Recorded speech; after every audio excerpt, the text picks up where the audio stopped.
Fala galera, seja bem-vindo a mais um vídeo. Meu nome é Hugo H6. No vídeo de hoje, cara, vamos falar aí sobre o trade de 1000 pontinhos na negociação do SDJPY, que rendeu um take profit de um pouco mais de 1000 pontos. E a gente vai passar por todo o detalhe, todo o comportamental que foi feito e aplicado nessa negociação para poder trazer esse resultado, né? Então foi uma negociação que a gente fez análise junto com os alunos, né? E não, a gente teve a oportunidade de passar por toda a situação de mercado que é interessante, e eu vou acabar explicando isso aqui para vocês. Então, o mais ideal é que você entenda esse vídeo aqui, entenda o conceito por trás dele, né, para poder começar a replicar nas suas operações e ter um entendimento sobre possíveis movimentações do preço um pouquinho melhor. Então, assiste o vídeo até o final aí, vamos rodar aqui a vinheta.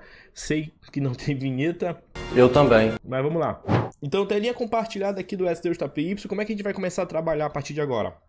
Seguinte, a gente vai desconsiderar esse movimento que aconteceu aqui, né? Porque essa movimentação foi uma movimentação agora de sexta-feira, fechamento de mercado, e a gente tem que trabalhar com toda essa situação, toda essa movimentação que acabou acontecendo, né? Então, olha só. O SDJPY, ele tem uns comportamentos que a gente vai começar a explicar aqui de agora, que são comportamentos que nunca tinham acontecido, né? Como é que a gente consegue verificar isso? Lá aqui no gráfico mensal do preço, né, a gente tem toda essa pernada de alta aqui. Isso aqui nos rendeu uma possibilidade muito legal de estar operando somente essa pernada aqui do preço.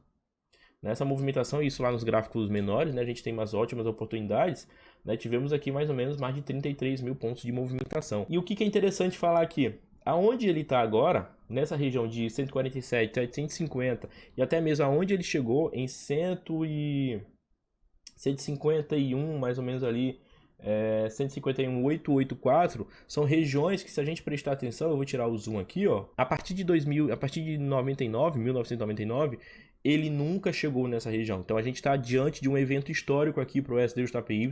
É uma situação bem interessante, porque é um evento que a gente está participando, está verificando esse acontecimento na prática, né? Então a gente está negociando o SDJPY e essas situações aí, esse novo patamar de preço que ele está chegando, que ele já chegou, ele nunca tinha chegado, pelo menos aqui graficamente falando, depois de 1999, né, ou a partir de 1999. Então a gente está realmente diante de uma situação histórica aqui do SDJPY, é bem legal estar participando disso. E hashtag eu fui, né, pai?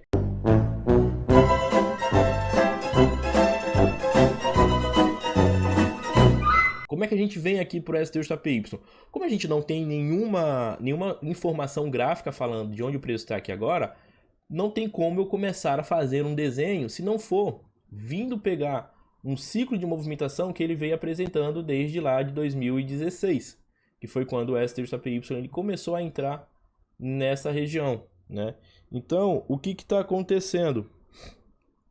Olha só, desde 2016 ele entrou nesse ciclo, né? E esse ciclo foi rompido 6 anos depois, né, que foi justamente nesse rompimento aqui. Então, antes disso, os melhores pontos de entrada seriam, toda vez que o preço chegasse nessa região de 115, né, ele iria tender a voltar para buscar o 104. E aí 115, 104, 115, 104 até o momento que ele rompeu. É claro que isso daqui no gráfico menor dá muito ponto de negociação, pontos de negociações bem interessantes, né? Então, só essa oscilação do preço dentro do canal aqui, isso no gráfico M15, até mesmo no gráfico de 1 hora, você consegue estar pegando ótimas oportunidades, até porque esse canal aqui é um canal de 11 mil, praticamente aí 12 mil pontos. Então, para eu encontrar essas próximas regiões aqui, para eu começar a traçar a minha análise, eu precisei encontrar o ciclo e trabalhar com o ciclo de oscilação do preço que ele fez lá no passado, né? Então, a minha referência vai ser essa região aqui do SDJPY, essa região mais ou menos de 115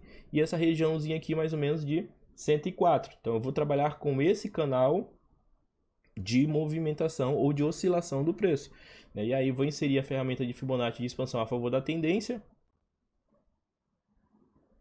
Vou só verificar aqui se está certinho, foi mais ou menos a análise que a gente fez aqui do preço. Fazer a projeção aqui, ó. E aí eu consigo perceber, cara, lindo, né? Por que o preço deu uma paradinha ali? Tecnicamente falando, quando o preço rompeu essa região e veio buscar aqui, né, eu esperaria um ponto de venda nessa região. Ele até fez uma retraçãozinha aqui. Se a gente prestar atenção a esse movimento de vela, onde ele deixou essa sombra, é um movimento de retração, né? Então, deu para entender por que o preço deu uma paradinha lá, né? E depois quando rompeu, olha como ele respeitou aqui como suporte perfeitamente para continuar subindo, né? Então a gente vem e continua subindo também junto com o preço. Continua subindo aqui e continua subindo aqui nesta região. O que aconteceu aqui do SDJPY? Eu não vou projetar mais porque essa análise ela já é uma análise futura do preço, né? Aqui no gráfico semanal eu tenho essa confirmação do rompimento acontecendo. Então esse candle aqui, esse candle vermelho é o candle dessa semana, onde a gente pegou a movimentação. Então não vale a pena a gente considerar ele, a gente vai considerar o candle que estava aqui, né? O antes dele, que rompeu.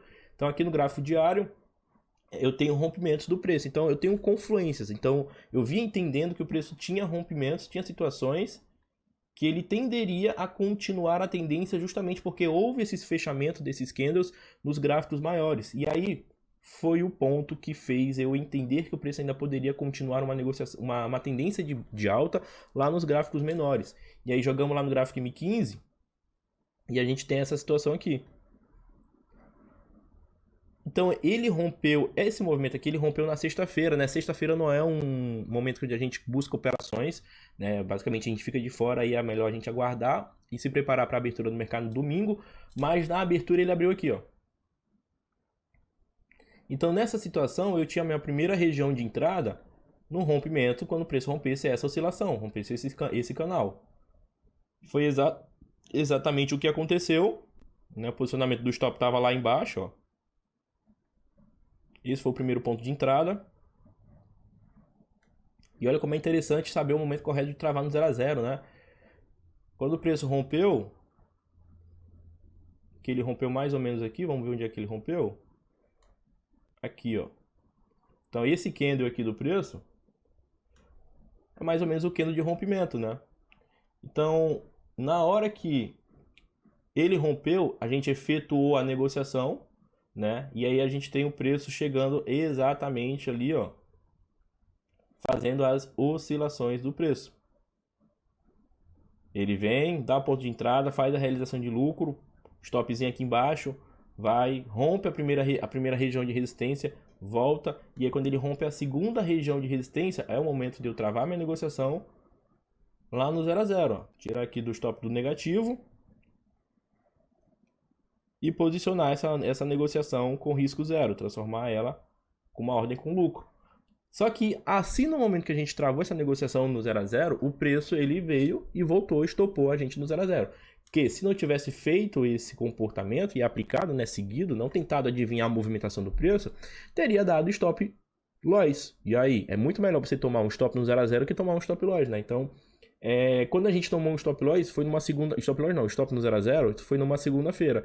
Então, pô, ainda tinha o resto da semana. Então, ainda caberia realmente continuar apresentando os pontos de entradas da negociação. O que aconteceu? E a gente jogou aqui no gráfico diário e veio marcar uma linha na máxima da segunda-feira mesmo, né? E aí aqui no gráfico M15 a gente voltou pro gráfico M15 e aqui ficou o desenhozinho legal, né? Aqui ficou a situação interessante do preço.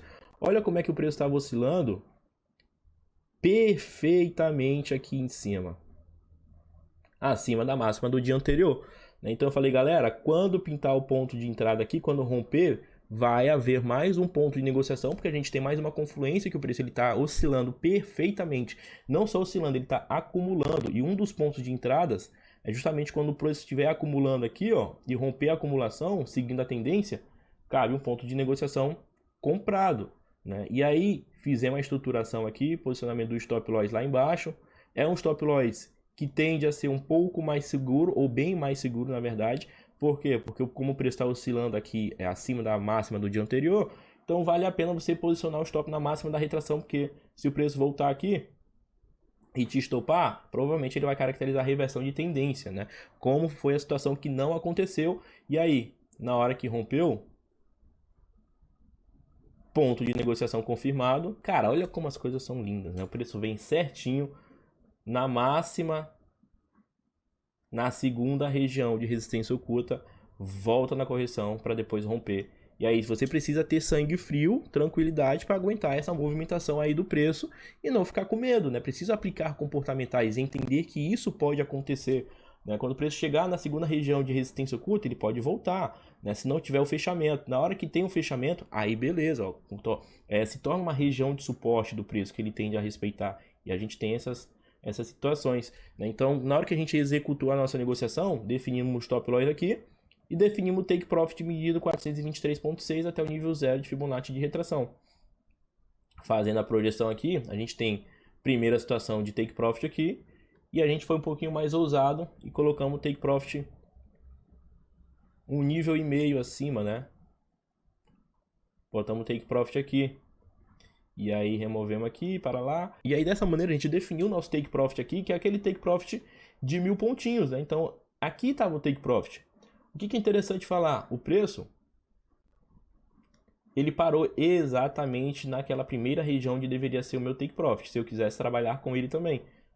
Quando ele começou a respeitar essa região, né, também eu teria que entender que era uma região que o preço poderia apresentar dificuldade, sim, poderia acabar voltando a partir dessa região e tudo mais. Tanto que ele faz uma realização de lucro um pouco maior, né? Só que nessa situação eu preciso também ter a tranquilidade para não me desesperar e achar que o preço vai voltar e tudo mais, até porque eu preciso estar tranquilo com qualquer tipo de resultado que o mercado vai apresentar, né?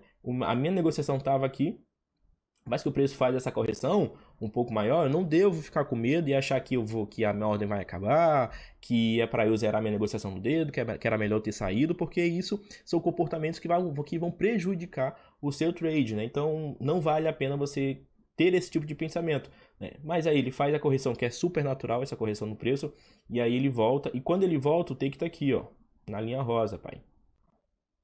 E vem de novo, respeita, né? Olha quando tem o rompimento, ele respeitando como suporte aqui, ó, para depois voltar e dar o take profit de 1000 pontinhos no SDJPY. Depois, ele subiu um pouquinho mais. A gente até pode entender que essa região que ele parou aqui é uma região que já estava até prevista aí no gráfico. Se a gente voltar aqui no gráfico semanal, faz a projeção aqui, ó, a gente tem exatamente o preço batendo lá, né? Então, dá a entender que quando o preço chegar nessa região, ele tenderia também a voltar a apresentar um pouco mais de dificuldade. O ideal aqui seriam os comportamentos de aguardar o preço oscilar aqui em cima para poder buscar os novos pontos de compra, se isso acontecesse. Mas como ele retornou, já tem outro comportamento do preço. Enfim, então assim, voltando, nosso take de 1000 pontos, ele nos permitiu trabalhar controle emocional, ele nos permitiu trabalhar paciência, principalmente. A gente precisou trabalhar esse sentimento de realmente aguardar. Glória a Deus. Para ver o que o preço vai apresentar. Ele apresentou situações de você precisa realmente respeitar o seu plano de negociação e traçar desde o começo e seguir fielmente, né? Porque são situações que a gente vai passar. Então foram esses comportamentos que a gente aplicou, né? Seguindo esses conceitos, eu tenho certeza que você começa a ter uma visão diferente do preço, começa a ter um comportamental também diferente e começa a entender como é importante você respeitar o seu plano de negociação, principalmente, porque a única coisa que vai te dar tranquilidade vai ser quando você começar a respeitar o seu plano de negociação e seguir exatamente, seguindo a técnica, a regra de tudo que você definiu, beleza? Isso aí foi o nosso vídeo, espero que você tenha curtido, deixa o like, se inscreve no canal e a gente se vê no próximo vídeo. Valeu, galerinha, tchau, tchau, falou!